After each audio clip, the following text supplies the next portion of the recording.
Hi, I'm Max. And I'm Skylar. Recently, we decided to start watching Bob's Burgers to see what it was all about. And it didn't take us long to become completely obsessed with the show. But one of the things we love the most about the show is the brilliant end credit sequences. Which is why we created this podcast. Each week, we're going episode by episode to talk about the elaborate end credits. We're excited to have you join us right here on Bob's Credits.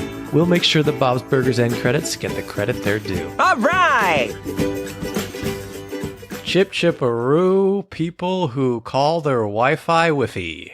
Oh, you stole my joke. I got Wi-Fi right in today's synopsis, but that's okay. We're going to get Wi-Fi with it.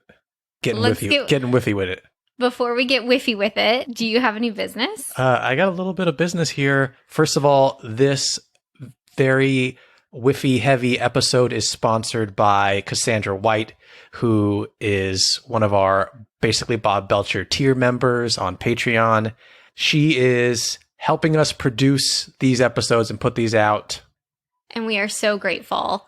I also thought that you were going to say is sponsored by like Spectrum Internet. And I was like, I didn't know tell that. You. And I took the check. And what were you, Funko Pops? Is that what you were spending it on? No, I don't need any more of those. We put a stop to those quite a while ago. Maybe just biscuit hair care products. That's where all our money goes to. Never ending. Yeah. So thank you to our sponsor, Cassandra White. Also, we have a new patron to thank, and we have to burger pun their name. Thank you, Kyle Barker.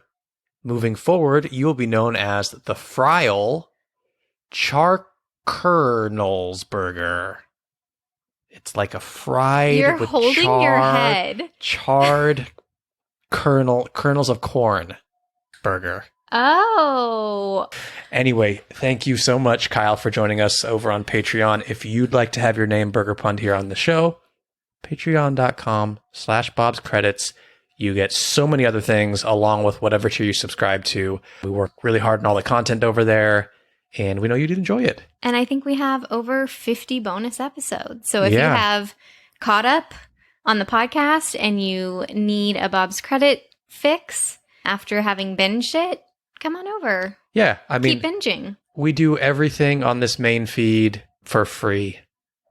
And all that extra content and the subscriptions there help us continue to do this stuff over here. It's true. It means a lot. You get something for whatever you want to pitch in, and we get to keep doing this. Truly the best way to support the podcast. Max Miller. Skylar Harrison. Are you ready for Skylar Sides, the fun facts before the fun facts? Dish it, girl. Can I drink my coffee? Yeah, take a sip. Sometimes I do my dish it, girl, and I start drinking coffee, and you're like, everyone can hear you drinking coffee. Well, you have a metal straw and a ceramic cup, so it's very like dink dink. As you know, I have been telling you that I am very excited about this side. It is such a small, quick detail, but I am pretty obsessed with it. Yeah, for the past 2 days, you've been telling me that you were so excited for the Skylar side. You're probably going to be like, okay. And you what? And I've been excited for it too. Good. I'm ready and drank all my coffee. It's my theory in life that you should always undersell something so people are overly surprised as opposed to overselling something. So I'm just screwed right now. All next week, you're going to be like, I have nothing. My Skylar sides is so dumb and boring. You're going to freaking hate it. So we have discussed this on the podcast. I've discussed it on our Instagram, TikTok before. So if you are a regular of our podcast, you probably know this. If you're new, the preface to this might be new information to you too. But Linda changes from a button-up shirt to a V-neck shirt halfway through the 5th season. A lot of people were like, I have rewatched this show 17 million times and never noticed it, but it's a huge change. But Max. Skylar. Did you know that in season 10, Linda's old button-up from seasons 1 through half of 5 makes an appearance in the show? No. Right? It's fun. Yeah. So in episode 22 of season 10, Prank You for Being a Friend. I think a friend or my friend. Probably a friend because it's a play on Thank You for Being a Friend. Okay, so. I just wanted to sing the song. Okay, so Louise is helping her friend be better at pranks. And Tina and Jean dress up as adults to help her kind of break her fear of authority. And Tina is wearing Linda's old button-up. No, that's amazing. It's amazing, and it just brings the world so to life. It's as if Linda, the character, one day really woke up and was like, this button-up is not me anymore. I'm a V-neck girl. I'm a V-neck girl. And like all of us, shoved the old shirts in the closet for no one to wear except for your children when they are playing dress up. That's amazing. And we will have pictures of that in our Instagram carousel right now if you want to go look at it. Would you like to take a look at it? I would. Oh, I love it. That's so good. What a detail. It's so good. And it's, it's very long on Tina because she's a kid. So it kind of goes right up above her knees. It's just fantastic. Brilliant. Fun. Bob's Burgers, you've done it again. Did I oversell it? Undersell it? I think you sold it just about right. Nice. Yeah, I think that was a really good Skylar's Sides, but I say next week undersell. I just want to say a thank you to Little Space Pup 4322 on YouTube for pointing this out to me. All the credit goes to them. Little Space Pup. Aww. Are you ready for a little Bob pun or Max pun? Please just let someone else talk on this podcast. Yes, I'm so ready. I got you covered. We are doing Store Next Door this week. Fun. Your first pun is, cut me some slacks. Tailors. Max. Yes. Whew, that was really 50-50 for me. Wow. Your next pun is, Fern Baby Fern. Discount fern store. Max. Bob's. Damn it. Your next pun is, speak of the devil, Church of Satan. Max. Yes. Why did that remind me so much of you? And your final pun is, Anya Taylor joysticks, gaming accessories. Oh no, this is so 50-50 to me. Max. Yes. That was so good. A little too specific for Bob's. You think so? I could totally see it in like a recent season. I know. Sometimes I think they play a little bit more with like really, really current pop culture on the burgers of the day, a little bit more than the stores. I don't know. That was very good either way. I'm going to have to come up with an Anya Taylor Joy burger. Burger of the day. Yeah. Bok choy burger. Anya Taylor bok choy burger. Yeah. It's too easy. That's good. Yeah. Should we get into this episode? Let's do it. Skylar, can we have the title and synopsis for Season 8, Episode 17, please? The title is Boywatch.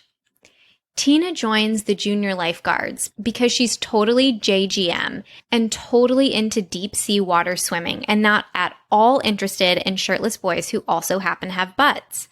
But when her laissez-faire attitude threatens graduation for the whole JG group, Tina steps it up and actually learns to dolphin dive. We're proud of our girl. So it sucks that they are all canned for stealing the CPR dummy. Meanwhile, the restaurant tries Wi-Fi, or Wi-Fi, as Teddy would say. Sergeant Bosco even shows up to take down a hacker deep inside Bob's Burgers. This episode came out on May 6, 2018. It was written by Rich Rinaldi. Asterisk. He was nominated for the WGA Award in 2019 for this episode. No way! And directed by Mauricio Pardo. Side note, I just developed so much more respect for the performers, for the voice actors, having to read my synopsis, because saying JGM is very difficult. JGM. But like say JGM, JGM, JGM. You're not JGM. You're not JGM. I want to say like GG. I want to say Jeju. Jeju. JGM. Okay, they won. The nominated. Oh, I don't think he won that year. I love this episode. I think it was a great episode to submit. I don't know if we've talked about this before, but I just want to say it's so, this is another thing that's special about Bob's. It's so nice to have a tween girl be, like, for lack of a better word, horny, because we've had so many, like, it's okay for tween boys and teenage boys to be horny on TV, and it's funny when boys do it, but when girls do it, it's not, you know? Like creepy, or I think what you're saying, if I may. Yes. As a once tween boy crazy tween, it's rare to get to see a female perspective of this puberty. I have hormones. I'm starting to... Yeah, that it's normal.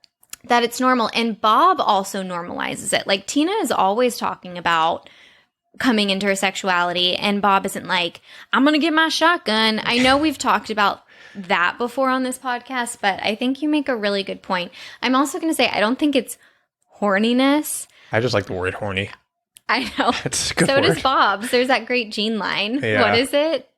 Finger anything with a pulse. No, the horny line. It's so good. It was like in our what Gene one-liner is the best one-liner on Patreon. It was like literally top 3 Let me lines. look it up. I gotta get it. Gene Belcher horny. That's what I'm Googling. Why would I be horny? I'm not an antelope. See, it's great. Yeah, and that reminds me of my favorite Screech line from Saved by the Bell. Go ahead and perform it for us. Why don't we just play the clip? Okay. In this classic clip from the 1990s sitcom Saved by the Bell, Screech is in Mr. Belding's office because Mr. Belding thinks Screech is running off to get married, and Screech doesn't know that Mr. Belding thinks that he's running off to get married. Screech, you cantaloupe! Who are you calling a cantaloupe, you melonhead? Man, worth it. Screech, you cantaloupe. Who are you calling a cantaloupe, you melon head? And if you can't hear what we're saying, can't elope. Yeah. Everyone's kind of dropping the E. Great line. Anyway, So why would I be good. horny? I'm not an antelope, cantaloupe. That's It how we works. got here. Back to Tina. I love seeing a female perspective on this. I really, really appreciate it. And it feels right. You know, when you can tell it's like when we're watching like horror movies or something, like a low budget horror movie, and we turn to each other and we're like, is a 50-year-old trying to write this teenage girl? Because the dialogue is so horrible. Definitely sounds like probably like a teen bro would be saying this stuff. It feels so real to me. I really, really love it. And extra bonus for this being like so many references to Baywatch, which was such like a male gaze show. Exactly. And I just want to talk about how that affects someone growing up watching it. You know, that show was made for, straight men to consume, and women. There was a lot of shirtless guys, but, even though I didn't watch the show, the moment we started watching this episode with the red bathing suits, all of a sudden, like, this part of me is like, oh my God, I need to lose a bunch of weight and get a boob job and run in slow motion on the beach. Like, it even though I didn't watch the show, like, that iconic image has been burned in my brain. And so to see Tina and her very, very real body, even though it's a very, very fake cartoon body, I love the play on this. I love the nostalgia of it. And who didn't kind of just want to be a lifeguard running around in that iconic red suit? Yeah. Or just even a lifeguard at the pool was like the coolest thing. Yeah, like Chip, my crush from water skiing camp. We talked about him a few weeks ago. Lifeguard. Yeah, but if your parents name you Chip, you're like, there's nothing else you can do but be a lifeguard.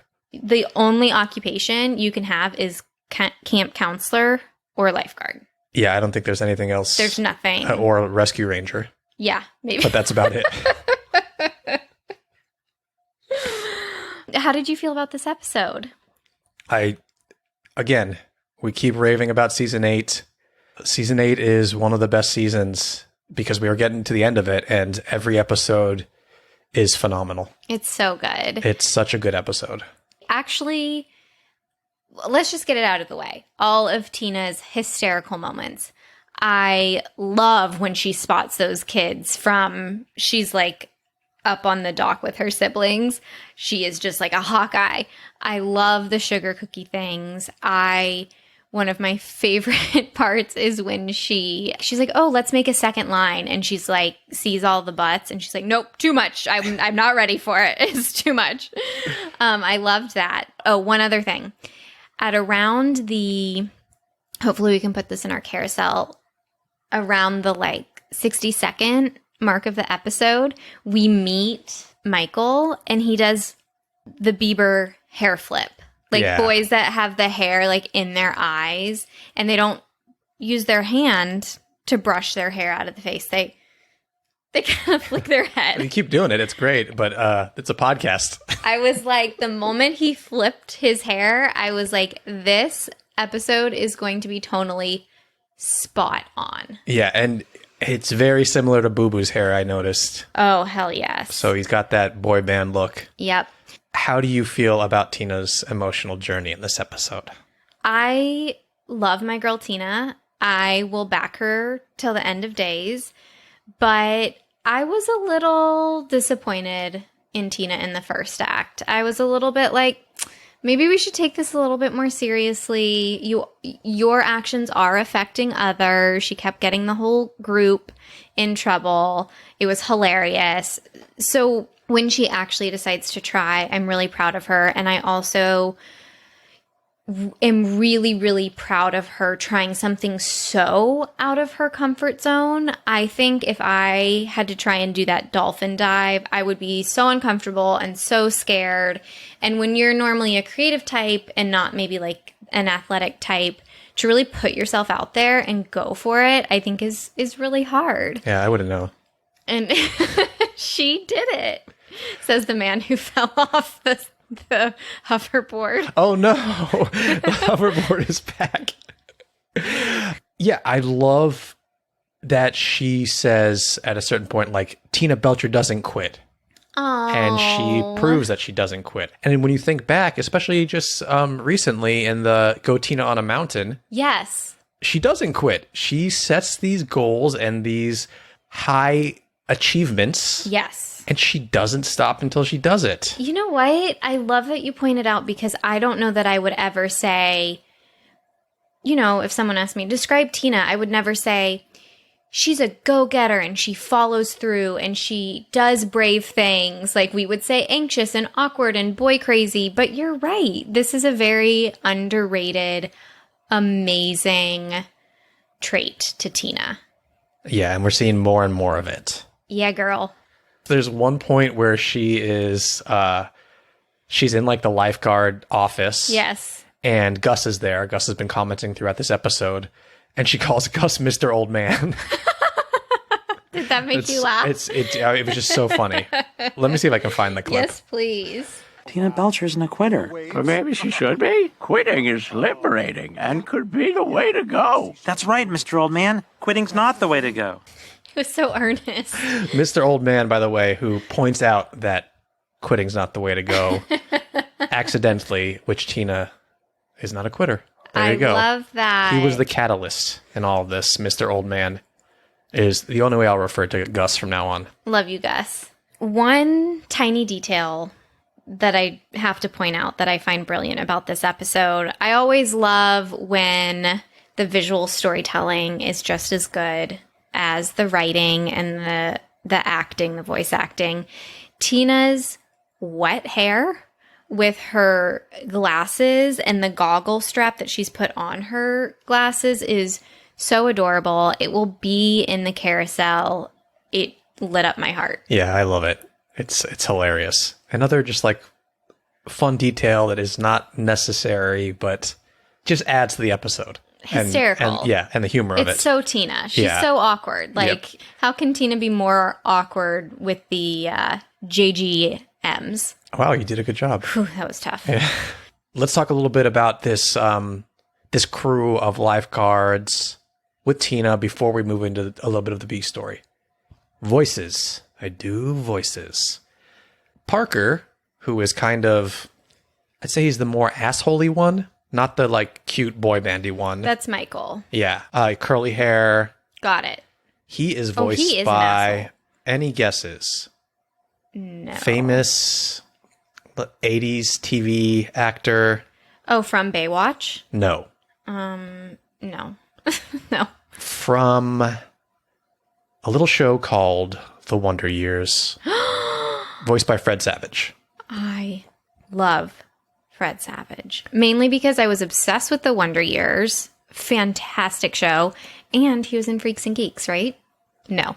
I don't know if he was in Freaks and Geeks. I know he's done a lot of directing. He directed a lot of It's Always Sunny's. Yeah, he has directed a lot of my favorite shows. He's popped up in different things. I know he's also had some No, he's not in Fred. allegations in the What? industry against him. Yeah, it's we won't get into that. But Okay. yeah, Fred Savage doing the voice there of Parker, who possibly is named after Pamela Anderson's character on Baywatch, was CJ Parker. 100%. These Bubs folks don't do anything on accident. Yeah. Willow, who has a brother, Jason, Yep. is voiced by Natalie Palamides, who we mentioned a few weeks ago. She was the voice of Kayla in The Hurt Soccer. She's a very funny comedic actor who has a phenomenal one-man show called Nate on Netflix. Go watch it. She pops up in those Flow Progressive commercials all the time. She's in like that group now. Yep. And her brother, Willow, is voiced by John Roberts himself. No. Yep. Oh, I love that. While David Herman, aka Mr. Frond, voices Michael. Love it. Now, the lifeguard leader, Zach, Yes. or the trainer or whatever, coach, whatever he is, counselor, Lead lifeguard. is voiced by Rob Hubel, who has a very recognizable voice, especially on Bob's, because we first heard him as the Prince of Persuasia / Deuce of Diamonds way back in season 2, Dr. Yap. It really sticks in your head. He last voiced Newton Fremont on this show, who was the Coasters magazine Oh, guy in Glued Where's My Bob. Okay. And I just want to point out that if you're on Threads, Rob Hubel is hilarious on there. And he's Really? worth following, yes. Okay, I love it. I didn't mean to sound surprised. I just, I follow him on Instagram. He does a lot of funny videos. So I was like, oh, how does that translate to Threads? Threads is more, like it's more like One-liners. Twitter or Yeah. X or whatever that's called this week. So it's just, he's got some good stuff on there. I've really enjoyed following him. Love it. Yeah, those are the voices. Those are the characters. I'm actually very glad that this wasn't a group of like Jocelyn and Tammy. Like it was really fun to have Tina in a new dynamic, in 100% new world. I really enjoyed that. I think it was the right decision. I agree. I think it's nice to pull her out of her usual crew for a little while. Yeah. So there can be different dynamics and she's a little bolder with these new people because she's not like the quirky turkey. Yeah, you know? I do think Tina's very awkward, but actually very confident despite her. Is she even awkward? We just say that about her, but she's kind of a rad teen to me. Yeah, she's as uncomfortable as a teenager can be in their body and their As we brain all and their are. mind. Yes. Yeah. She is a lot more confident than most, I'd say. Yeah, for sure. Do you want to talk about the B story a little bit? Whiffy? I do. I call you my Whiffy. Moai. Wifey. My wife. She did it. She did it. That was such a genuine laugh. You like broke down. I just haven't said the Borat my wife in such a long time.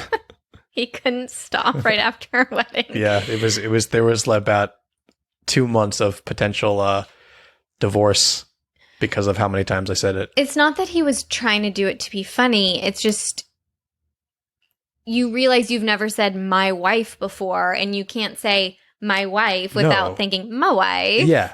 Yeah. It's Sacha Baron Cohen broke my brain. Exactly. Can we start this B story chat with what the Belcher kids have named their parents' Wi-Fi and the password? Let's go to the clip. Pull up the clip. Pull up the clip. Can we get the Wi-Fi password? The Wi-Fi password? Yeah, for the network, kids, traps, and help. Should we go across the street? I'm pretty sure they have Wi-Fi. The password is Dad's Bald. All lowercase, one word. Len? Great, thank you. So good. Even when these kids are not in a scene, they are stealing the scene. Hilarious. Dad's bald, all lowercase, one word. Also, what is it, kids? They literally just played it and I forgot what it said. Yeah. Kids trap send We've got help a- or something. Yeah, we've got a lot going on. I've got lot. my wife just repeating in my brain right now. There's nothing I can't. There's no more space. You're like cantaloupe, my Screech wife. your cantaloupe. Screech your cantaloupe. My wife. And then the third one is, I gotta figure out how to monetize this. That's such a bad impression. Gotta figure out how to monetize this. Great. Do we have to play that clip now too? Sure. Oh, yeah, I do this. I own this. You own what? TheDriveRecruiter.com, baby. Don't you love it? I gotta figure out how to make money on this thing. It's simply too good. The dream is to have 5 cars going around statewide. Hey, watch out for this guy here. Fuck, he's trying to steal my decal! What the hell are you doing? Gotta figure out how to make money off of this. All right. If you have no idea what we're talking about, It's the driving crooner sketch from I Think You Should Leave. That's Worth in my it. brain too. Yeah. worth it. Okay. Let's get back to The Whiffy. So My Whiffy. I want to say that this is something I particularly love about Bob's is when the writers plant something that we haven't seen a scene to in the series, but we can create the scene ourselves just by the exposition the writers have written in a script. So with this, we can assume that Louise decided to steal the family computer and change the Wi-Fi password And the network name. And the network name. Yeah. And it has to be Louise. I think it was a sibling affair, Mm-hmm. and I love it. Yeah, but led by Louise. We know that. Led by Louise. So that's something I really appreciate about the show, too. Gene would be like, Louise should be like, what should we call the password? Be like, Mom, sexy calves. As someone who has excessively used Wi-Fi in food locations, I appreciate it. It kind of, like Linda, if you need a refresher, Linda is very upset that no one is listening to her jokes because they're very plugged in. My heart was like rotting watching everyone not being present at Bob's because Bob's is such a I relate Bob's in my head as a non-cell phone place where cell phones don't exist kind of thing. Very much like Luke's Diner that, nobody has their computers out or whatever. Yeah, so that was odd to see. Yeah, and it is sad because, like you said, Bob's Burgers, as we know, there is a show every time you are in that restaurant. Something is going on, as far as we know, because we're watching this show. Yeah. Every time they're in the restaurant, hijinks. Yes. So if you're a patron there, You better and be you're watching. going there plugged in with your phone, with your headphones on, you can't hear a thing around you, and you're tapping, you're going to miss out on the show. Idiots. It's a big, giant metaphor for life, everyone. Yes. And that's don't what we're miss here out to on the remind Bob's you. Burgers of the world. Yes, definitely unplug. Not right now. Keep those headphones in and listen to this podcast. Once the podcast is over, unplug. Yes. And then we'll meet you back here next Sunday Mm-hmm. once again. I love that Sergeant Bosco comes in, and we recently watched the movie again, a watch party in our Discord. So I was refreshed about this, but this scene is almost a plant to one of the scenes in the movies. Bosco is not good at going undercover. Yeah, he's not a great cop overall. He does need a lot of help from this family. Yes, he's still wearing his badge. He's still wearing his shirt that says police. Love the shorts just as much as Linda does. But I thought that was really fun that he does the exact same thing in the movie. Yeah, and, Gary Cole as Sergeant Bosco, I feel like we haven't mentioned him for a while, but Gary Cole is always fantastic in whatever he's in, and he's great as Sergeant Bosco. So good. The only other thing I have to say about this delightful episode is that I loved the family eating mashed potatoes for dinner. That's a great way to end the conversation about this episode. They're having dinner and Bob has made like Salisbury steak or like meatloaf, and they're having peas and mashed potatoes. Is that not the most wholesome dinner you've ever seen? And They're a nuclear family. the mashed potatoes look so fluffy. And I would like you to know that 2 people have DM'd me about my love for mashed potatoes simply from this podcast. So I just got to put it out there. Like, keep them coming. If you love mashed potatoes, DM Skylar. DM me. You should start a whole mashed potatoes podcast. Well, I know the theme song. Let's hear it. Can you mash potato? You can do the twist. Oh, we should get in these end credits, shouldn't we? Yeah. Okay, so the last moment before the end credits is Tina is finally getting to live her sugar cookie dream. Yeehaw. And when the lifeguard kids have to save the day and cover in all the sandcastles, they put their swimsuits on top of their street clothes, and it is hilarious. So good. That's actually a fun fact that I forgot to mention. In that scene where Tina calls Gus Mr. Old Man, in the background, Zach is on the phone throughout that whole scene, and he is double booking these 2 events. Oh, yeah. Which is, obviously ends up being a big plot point, but you just kind of hear it in the background if you're listening carefully. I think it's pretty obvious. Sometimes it is, and sometimes it's under their conversation, like her and Mr. Old Oh, Man's. fun. Okay, cool. Tell you what, if you jump, you all get to warm up in the sand together. You mean sugar cookies? That's what I'm talking about. Sugar cookies! I'm never using a towel again. Blow that whistle, make it thunder. So cute. She's just rolling around in the sand like a dog on its back. Between 2 boys, she's so happy, and then she has that cute picture of her in the middle. That's in our Instagram carousel because the way she's standing in that picture is so cute. She's like been accepted in this group and leads it in some sense now, and the boys are taller than her, and she has her arm like around them, and she can like barely stand on her tippy toes. It's so adorable. One thing, I don't think anyone would forgive us if we did not mention that when the kids are running to save the day toward the sandcastles, they are all doing the beach, the Baywatch run, whatever the music is. And Tina has her arms pinned to her side. Classic Tina. So good. I know we're just about to jump into these end credits, but I forgot to mention there's one scene in this episode that I have to call out because it's a running joke that's gotten very serious over on Patreon with us between me and our patron Harry. Oh, yeah. It started with Skylar and I being annoyed with Linda's noises, and I get a sight kick out of you. yeah, the nyang, nyang, nyang, nyang. And it's become that Linda's noises are annoying. Mm-hmm. And so Harry comes back because I love Bob so much and says Bob's noises are annoying. Mm-hmm. So we've got this thing building, but there's a scene in this episode that goes on the Team Max. Oh, how convenient. A little mark on Team. It's my podcast, Harry. Sorry, I didn't know it was his podcast, Harry. Oh, sorry. Whoops. Biscuit's like, what the hell? Oh, the mashed potatoes. Oh, it's your mashed potato scene, too. At least you get to keep that sweet, sweet whistle. Oh, no, I gotta bring it back tomorrow. Well, play us something before you bring it back, will you? Maybe not. It's a little shrill. You let Mom talk. What? Oh, man. Oh, man. What? Look, I didn't say it. The family did. Okay, tell me what happens right after we get that picture of Tina with all the other lifeguards.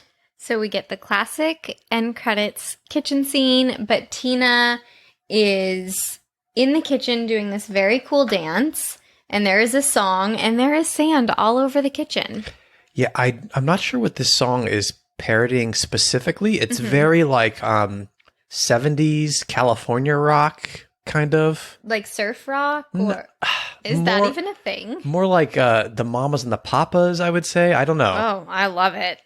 Let's run with it. That whistle, make it thunder.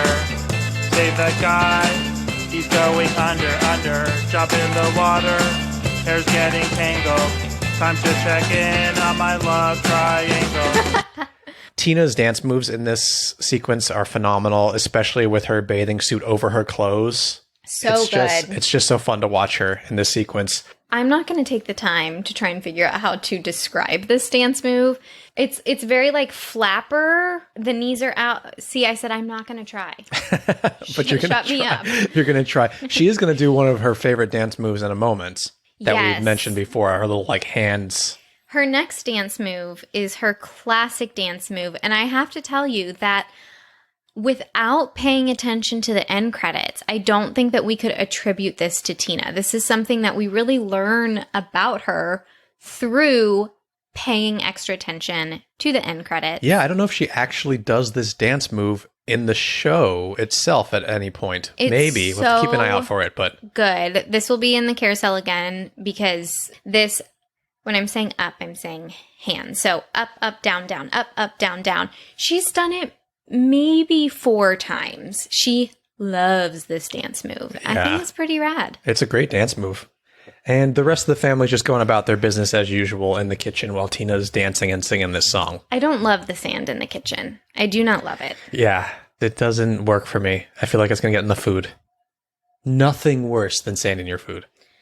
Oh, I also feel like it's going to get into Tina's shoes and socks, and that's not a fun feeling either. Yeah.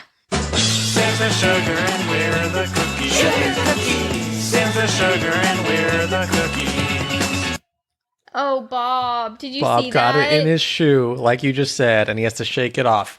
Which is only going to make it get more sandy. Teddy's going to be eating a sand burger. A sandwich. Yep. Yes. And what happens here? We get someone joining the party. So I believe it's Can't Breathe Steve, the CPR doll. Can't Breathe Stevie. Can't Breathe Stevie.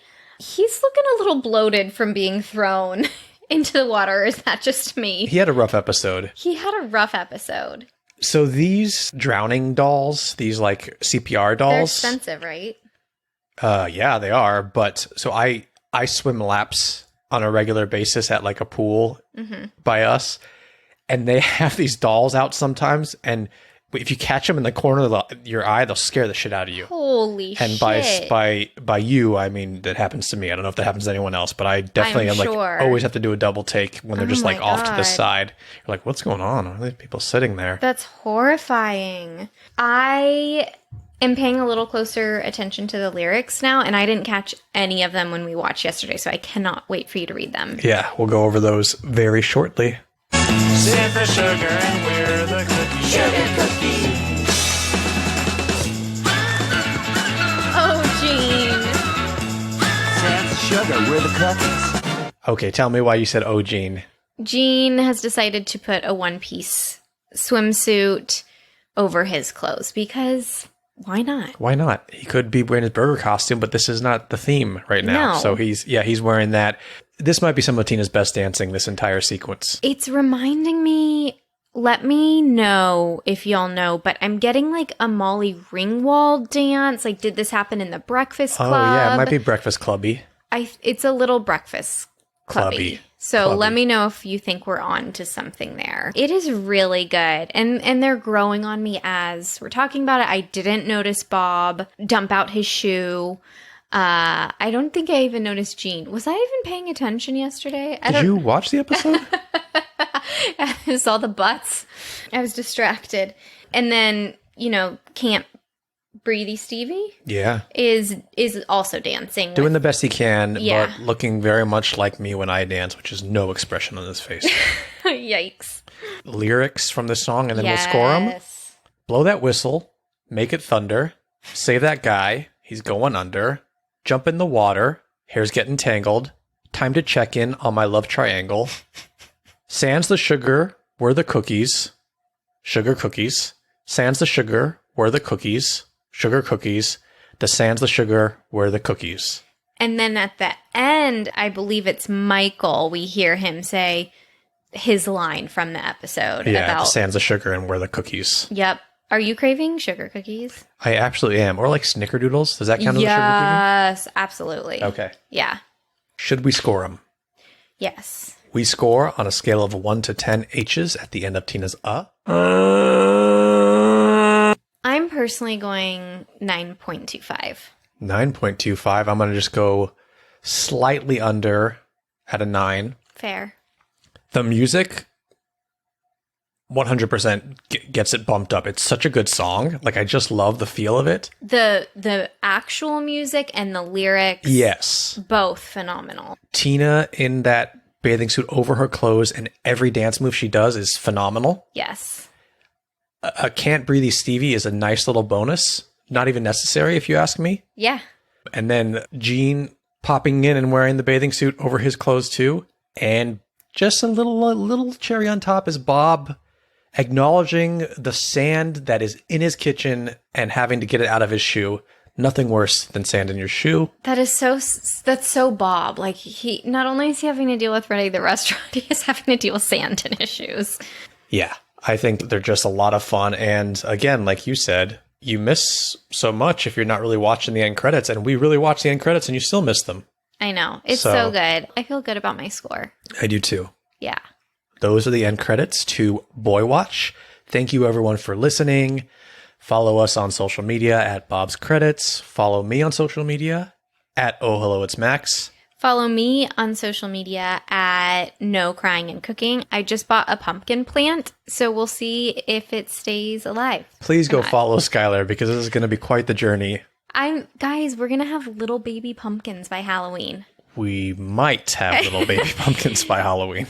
My sweet husband is always like making sure my expectations won't crush me to death in a few months. And I appreciate that about you. We've got the teeniest, tiniest baby serrano pepper. And it's so cute. That's all I care about. It's so cute. I am going to put it on a little Triscuit cracker so it looks large and take a bite. It's still growing, Max. Oh, Give it a freaking second. Okay. And what else? Leave us a review, please. They mean the world to us. They help us out, especially on Apple. They help us in the algorithm, if Apple has an algorithm. But if you're reviewing us and you're giving us positive reviews, we're like, people want to hear this. It helps us out. It really does. Please do it, especially if you've listened to so many of these and you're like, every time he says that, you're like, oh, I'll do that at some point. Not at some point. Today's the day. Yeah, this is when you do it. Take a lesson from Tina. Mm-hmm. Seize the day. Follow diem. through. Carpe diem. Blow that whistle. Get your sugar cookies. Skylar, is there anything you want to say before we get out of here, please? No. Oh, I have my line.